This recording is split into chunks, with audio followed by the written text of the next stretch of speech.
Ok, on se retrouve sur cette nouvelle vidéo, comme promis, avec Ismail Batouta, ou bien Amazing Arab, ou bien Zlabia, comme tu veux. 20 000 noms sont possibles, mais aujourd'hui, on va parler de la nouvelle anecdote dont je voulais parler depuis des mois et des mois. En fait, je fantasmais limite peut-être la manière avec laquelle j'allais la raconter. J'attends d'ailleurs la caméra avec laquelle je compte enregistrer mes prochaines vidéos, Inch'Allah. Entre-temps, elle est arrivée. Alhamdulillah. La voilà. On va pouvoir vlog, Inch'Allah.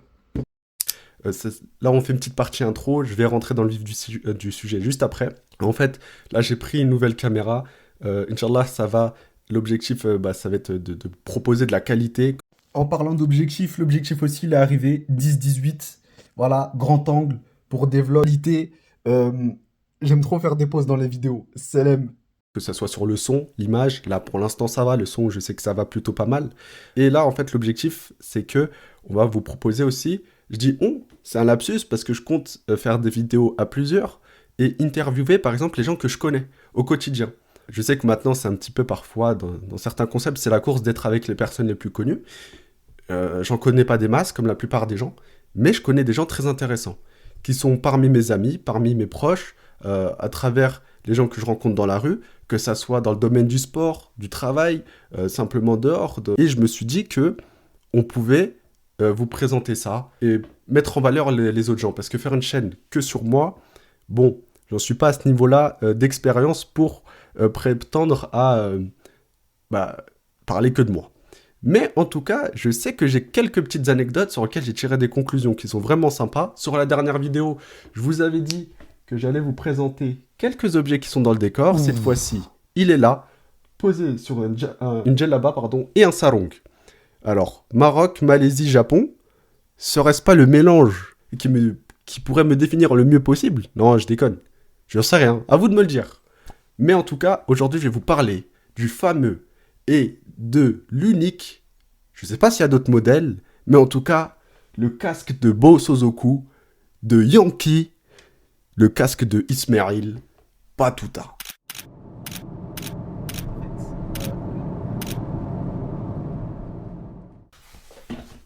Je pense que c'est l'anecdote la plus folle que j'ai eue de toute ma vie. Mais en tout cas, une chose est sûre, c'est que, pour la faire courte, j'étais un vendredi à Tokyo.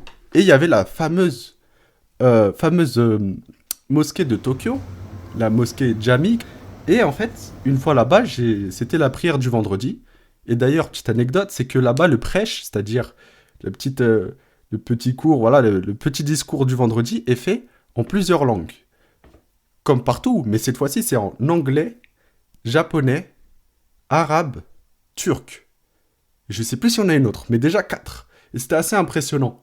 Et à l'intérieur aussi, c'était le melting pot. C'était vraiment incroyable. Et c'est comme ça que j'ai eu une rencontre qui a découlé sur plein d'autres rencontres. Je m'explique. À la fin de la prière, j'ai pu discuter avec certaines personnes, pas mal de Français d'ailleurs, de francophones, et en l'occurrence, un qui venait tout droit de Montréal, qui s'appelle Yanis, que je dédicace, qui est très sympa et qui on s'était vu, il savait pas, et moi non plus, quoi faire de notre après-midi. On s'est dit, bah, allons-y, allons manger un sushiro, c'est vous savez, les très clichés, les sushis sur tapis roulant. J'en avais fait qu'un, mais tout seul. Cette fois-ci, je me suis dit pourquoi pas le faire avec quelqu'un d'autre. En plus, je connaissais, c'était parfait pour introduire cette activité à quelqu'un d'autre. J'avais encore cet aspect découverte, mais avec quelqu'un. Bon, on n'est pas là pour parler de bouffe. On a mangé, et là, on s'est dit, hey, mais on n'est pas loin de Shibuya. Viens, je te montre Shibuya. Déjà, le Shibuya Crossing, le fameux, il était choqué rien que 2 jours. Je lui dis, bah encore, t'as pas vu la nuit. Et il y a même des voitures modifiées qui sont parfois stationnées sur le côté. Je me suis dit, avec un peu de chance, on va peut-être pouvoir monter dans l'une d'elles, comme j'ai pu le faire la fois d'avant, où j'étais monté dans une Subaru. Tout ça était arrivé en live d'ailleurs. C'est pour ça que je vous invite à aller voir mes différents liens dans ma description, dans ma bio, je sais plus où je vais les mettre, mais vous inquiétez pas. Je vais mettre le nom en évidence en commentaire, je pense. Et une fois qu'on était allé cette fois-ci le soir, on a passé un peu de temps l'après-midi à Tokyo. Le soir est tombé, nous étions arrivés à Tokyo le soir, et là, à Shibuya, on avait vu des voitures modifiées comme prévu. Mais cette fois-ci, je me suis dit, purée, faut que j'aille à Daikoku, le fameux rassemblement de drifters, de personnes qui sont dans la modification de véhicules, que ça soit moto, etc., et qu'on aille là-bas. Et une fois arrivé à Shibuya le soir, on avait pu voir quelqu'un qui avait une Nissan GTR, un peu abîmée. Je lui avais dit, ça, c'est le type de personne qui certainement est dans le drift. Parce que quand elle est trop propre, généralement, elle n'utilise pas. Mais cette fois-ci, c'était un petit jeune, tout ça. Je me suis dit, allons-y au culot. Information très importante. J'y vais au culot et je vais le voir et je lui dis, bon, avec un peu de respect quand même, toujours. Respect et culot, les deux maîtres mots de cette chaîne, vous allez voir. Je vais le voir, un mec d'environ la vingtaine d'années. Je lui dis, connaîtrais-tu pas quelqu'un qui pourrait nous emmener à Daikoku, qui a une trentaine de minutes en voiture de Tokyo, et pour pouvoir assister à ce fameux rassemblement. J'avais pas déjà pu y aller auparavant, mais j'y étais allé en semaine. Il vaut mieux y aller les vendredis ou samedis soirs, là où il y a les personnes qui sont disponibles, et les rassemblements sont beaucoup plus gros. Une fois que j'avais pu demander ça auprès de la personne, il me dit au début, peut-être, ouais, je connais peut-être des gens... il était dubitatif. Il m'a dit, tu sais quoi? Demain, toute la journée, je suis libre. Je fais comment ça? Il m'a fait, ouais, je suis libre et je peux vous emmener. Je me suis dit, attends. Ça sent pas bon. Ça c'est peut-être quelqu'un qui va me faire payer quelque chose. Tout ça. Il m'a fait, non, totalement gratuit. Vous venez, etc. Et le lendemain, on est venu, comme convenu. Vous inquiétez pas. Certes, on n'a pas payé, mais on lui a quand même donné deux, trois, on lui a payé la nourriture, etc. Parce qu'il était d'une gentillesse jamais vue. Il a cassé plusieurs codes que j'avais en tête où parfois les Japonais sont distants, les Japonais, etc. peuvent être simplement gentils, mais pour pouvoir traîner avec eux, c'est compliqué. Il a cassé tous les codes. Le lendemain, on est allé, on a fait depuis Shibuya c'était notre point de rendez-vous, jusqu'à Daikoku. Une fois arrivé là-bas, le fameux rassemblement. Mais dans la voiture, et d'ailleurs quand il accélérait, ça chauffait, c'est quelque chose qui était assez impressionnant. En fait, quand je m'asseyais, mon dos il chauffait. Voilà. Et en fait, parce que son moteur, tellement... bon, je ne vais pas dire ce qu'il faisait, mais en tout cas, son moteur, il était puissant. Et ça faisait office de chauffage. On était en plein été, hein. Il n'a pas mis le chauffage. Et là, je voyais qu'il y avait un casque dessus. Pour m'amuser, en demandant, j'ai dit, ouais, je peux le mettre, tout ça. Tac. Je l'ai mis, et là, il dit, ah ouais, trop cool. Sur toi, ça te va hyper bien, tout ça. Jusqu'à là, rien de spécial. Et c'est ce casque-là. La soirée passe. Si vous voulez, je pourrais vous mettre... la rediffusion du stream complet, parce que l'interaction, et plutôt tout ce qui s'était passé à Daikoku a été filmé jusqu'à la fin de soirée. Si ça vous intéresse, bah je vous mets ça sur une chaîne, soit sur une autre chaîne, soit ici, mais en tout cas les replays de mes streams et de mes aventures en Asie, que j'ai toujours pas mis et qui sont là en train de traîner depuis des mois. Une fois que ça a été... on a fini le trajet, et là on a pu discuter avec les personnes qui étaient à Daikoku, qui avaient des magnifiques voitures. Il y a même quelqu'un qui m'a permis de rentrer dans sa Rolls-Royce, complètement, mais il m'a laissé, il y avait ses affaires, ses effets personnels, il m'a laissé. À un moment, même la personne qui nous a emmenés, il n'avait aucun souci à aller aux toilettes, nous laisser avec sa voiture, avec le contact, deux étrangers dedans qui connaissaient ni d'Adam ni d'Ève. Le niveau de confiance était tel que parfois je me suis dit, purée, est-ce que ça c'est possible ailleurs? Et ça, c'était des notions, des leçons d'humilité que je me prenais très régulièrement, d'ailleurs, à Tokyo, et de confiance, etc., qu'ils avaient, et qui, je trouve, te responsabilisent encore plus. Tu avais envie de lui montrer que tu étais meilleur encore. Et une fois ça fini, qu'est-ce qui s'est passé? C'est que on est rentré. Je vous la fais courte. On rentre, on est fatigué, la journée était longue et incroyable. La soirée, encore d'autant plus. Et là, il me propose, j'avais le casque entre les mains, il m'a dit, ouais, vraiment, ça te va bien. Et d'ailleurs, petite information, c'est que j'ai passé toute la soirée avec ce casque dessus. Au début, je me suis dit, bah, il est vraiment cool de le montrer. Là où il a été très futé, c'est qu'en fait, c'était sa marque. Je lui avais fait de la pub sans m'en rendre compte toute la soirée. Je m'étais quand même assuré que c'était pas des insultes qu'il y avait écrit ici. Désolé, je dois réviser les katakana, hiragana et autres kanji. Mais en tout cas, il n'y avait pas de truc de fou qui est très écrit dessus, vous inquiétez pas. Et en fait, finalement, en me promenant avec, d'ailleurs, j'avais même impressionné des personnes qui étaient ce qu'on appelle des Bosozoku, vous savez, les grandes motos un peu à la GTO. Il me voyait avec ce casque-là, je voyais qu'il y avait vraiment une réaction. Au début, je pensais, bah, c'est juste un casque, mais les Japonais réagissent vraiment en mode, je sais pas si c'est un parallèle en France avec ça. À un moment, j'étais même allé voir des Japonais en live, et ils m'avaient dit, je vais les voir, ils me disent, en gros, you are Yankee. Au début, je pensais qu'ils voulaient dire Yankee en mode américain, parce que je sais que certaines personnes décrivent, par exemple, comme, je sais pas moi, Hugo Chavez disait l'empire des Yankees pour parler des États-Unis. Je me suis dit, bah, peut-être que là, ils font référence à ça. Yankee, Y-A-N, K-E-E. Non, c'est Yankee. C'est en fait c'est les adolescents en pleine crise d'adolescence et et qui font des trucs de fou. Et puisque j'étais avec un casque Makerly, un truc comme ça, ils m'ont dit ah ouais, non, lui, il a complètement vrillé. Et finalement, et moi j'ai répondu non, non, moi je suis français. Ils ont fait ah ouais, bon. Là, et il m'a snappé. Il y a peut-être moyen que je sois dans les réseaux sociaux japonais et j'en suis toujours pas conscient. Une fois ça fini, on était rentré, je mettais le casque de temps en temps pour tester les réactions. Ça fonctionnait plutôt pas mal, ils étaient choqués, ces japonais. Je rentre, et là, si vous voulez, je pourrais même vous étoffer l'histoire encore plus et vous raconter ça plus en détail. Je vous invite d'ailleurs à venir sur mes streams, etc. Ou bien peut-être étoffer et faire un épisode 2 sur, sur cette interaction qui est incroyable. On rentre, et là, je m'aperçois que j'avais encore le casque dans les mains, tout ça, et il me dit, vas-y, bah, tu sais quoi, hey, garde-le, vraiment, t'avais l'air...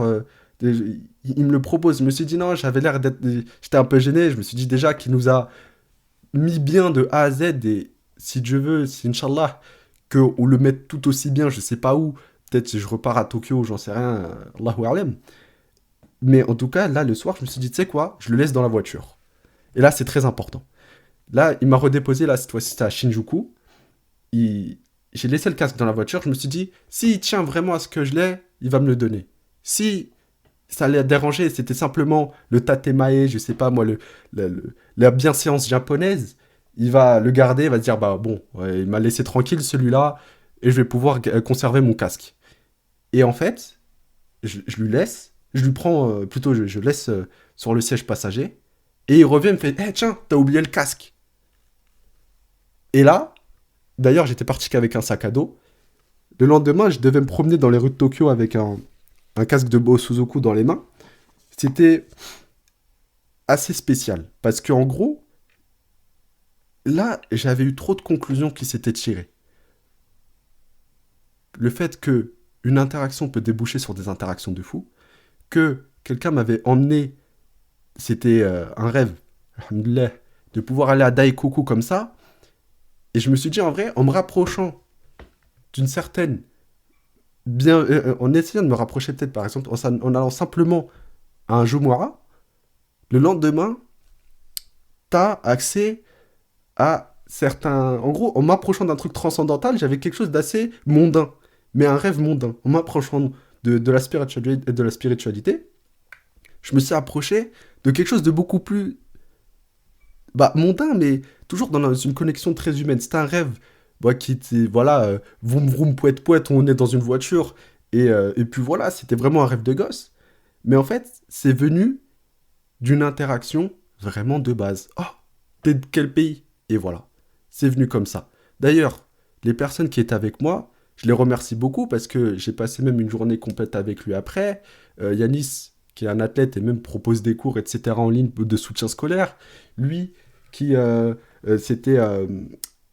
et notre cher pilote, je ne sais pas si je vais mettre ses réseaux, etc., mais en tout cas, qui m'a proposé, qui était très gentil, lui, qui, en fait, comment il pouvait modifier sa voiture, il m'avait expliqué qu'il avait tout simplement 19 ans, et c'est même pas la majorité japonaise, et en fait, simplement, il travaille sur le côté, et c'est en faisant ce travail sur le côté qu'il se permettait de modifier sa voiture, et il rencontrait des gens à travers ça. En fait, parfois, il attendait à Shibuya, il savait qu'il allait avoir des interactions, et qu'il pouvait découvrir de nouvelles personnes. Je sais pas si cette anecdote qui a été racontée sans aucun texte, mais qui traînait dans ma tête depuis longtemps, ce serait mentir qu'elle n'était pas préparée, vous intéresse. Et je pense que cette fois-ci, et je pense qu'il y a une autre conclusion que j'en tire, en dehors de cette histoire-là, c'est que j'avais peut-être voulu trop raconter de manière incroyable mon histoire, avec je sais pas moi, les derniers appareils photo, vous faire une histoire de fou dehors, tout ça. Mais en fait, je l'ai en tête et je me suis peut-être dit que cette histoire-là va périmer dans ma tête, va périr et va plus être accessible. Je me suis dit ça, c'est genre d'artefacts, voilà, qui ont pas de valeur. C'est un bout de plastique finalement, c'est un casque qui est même pas, je crois, je sais même pas s'il est homologué pour pouvoir être utilisable en France, mais qui est un petit objet cache bien, bien, bien de grandes anecdotes. Je sais pas si ça vous a plu. Dites-moi, je sais pas, peut-être aussi pour le référencement. Dites-moi si en commentaire ça vous a plu, mais en vrai de vrai, là, je veux bien des retours. En plus, je viens de commencer. Si ça vous plaît, le format comme ça me plairait beaucoup de savoir si ça vous plaît. Je sais pas comment finir cette vidéo parce que je trouve que là, je suis en train de boucler quelque chose que je voulais faire depuis longtemps. C'était parler de cette anecdote depuis des mois. Je vais peut-être rajouter des informations en live ou peut-être dans une deuxième vidéo. Mais là, je pense avoir parlé de ce qui était pour moi était l'essentiel. Des rencontres, un peu de culot, du respect, être gentil avec son prochain. Il a été ultra sympa avec nous. Le seul truc que j'ai envie de faire maintenant, c'est essayer de lui rendre l'appareil. Je ne sais pas comment. Je ne sais pas comment. Peut-être faire l'équivalent, je sais pas moi, lui faire découvrir peut-être le monde, je sais pas moi. Euh, je sais même pas quel monde lui faire découvrir ici. Ben, lui faire découvrir mes potes, comme lui, il a pu me faire découvrir de nouvelles personnes qui étaient aussi dans son univers à lui. C'est assez spécial parce que je suis en train de vous raconter une anecdote qui m'est chère et que je pense être remplie de bonnes choses. Voilà. Bon, là, je suis en train de me répéter. Je pense que c'est peut-être un signe de fin de vidéo. Dites-moi si ça vous plaît. Tous mes réseaux sont disponibles. Je suis souvent en live. Moi, c'est le format qui me plaît le plus. Ah oui, le fait que, en fait, finalement, pendant ce stream-là, on n'était que quelques-uns sur ce stream. Et j'ai trouvé ça dommage que des interactions de fou furieux comme ça, bah, n'ont pas pu aboutir à une meilleure visibilité. C'est pour ça que je vous invite à venir sur mes streams. Et de toute manière, je vous tiendrai au courant de sur quelle plateforme je pose, etc. Juste allez follow sur mes différents canaux, ceux qui vous plaisent le plus. Il n'y en a pas un de privilégié. Dites-moi lequel des canaux vous plaît le plus. Est-ce que ce genre de vidéo vous plaise? Et on se dit à la prochaine. Inch'Allah. Allez. Salam!